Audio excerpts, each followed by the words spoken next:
Around 250,000 people have come to London to march for a second vote on whether Britain leaves the EU. Many are wealthy Londoners, isolated from the chaos of mass migration. Others have been bussed in from Studentville and around the country. They call themselves the People's Vote. And I know what you're thinking, the people already voted. Except this lot didn't like the answer. They say, well, Brexit's such a mess, we'll vote again.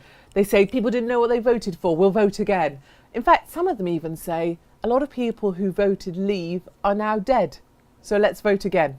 Thankfully, our intrepid reporter, Joan O'Brien, is back on the streets, finding out why these privileged white people who voted Remain now think a second vote is democratic. You can watch Joan in action right now.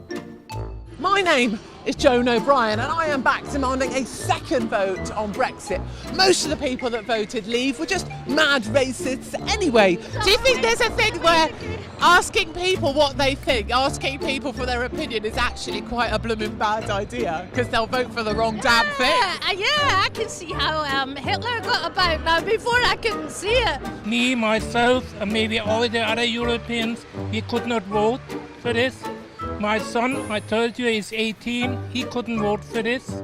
There's no question about giving people that simple choice at a time when no one knew what the real implications of it were. Remain in the European Union or leave the European Union. What does that really mean? Alfie, you're here for a people's vote. Give me a paw. Do you want a second say?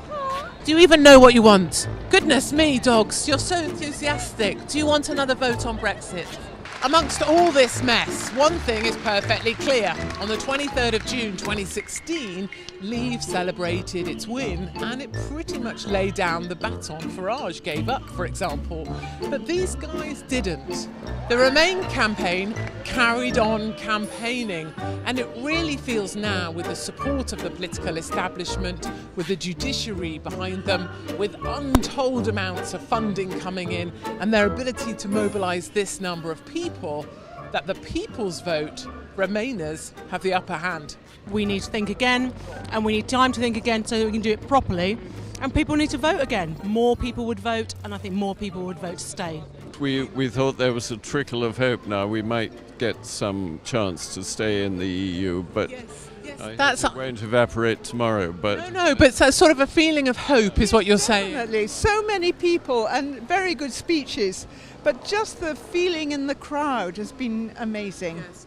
Some big questions remain off the back of the People's Vote today. You know, what is the will of the people? Is it a democratic election where there's a binary decision and the people voted? Or is it the most people you can get gathered together in a public square? You know, for every one of these cheers and applause that you hear here, there is frustration and anger felt by Leave voters in a great little place I know called the rest of the UK.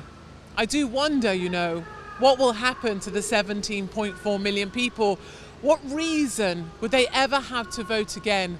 And how does the regular man in the street ever get his voice heard if this vote for Brexit is overturned?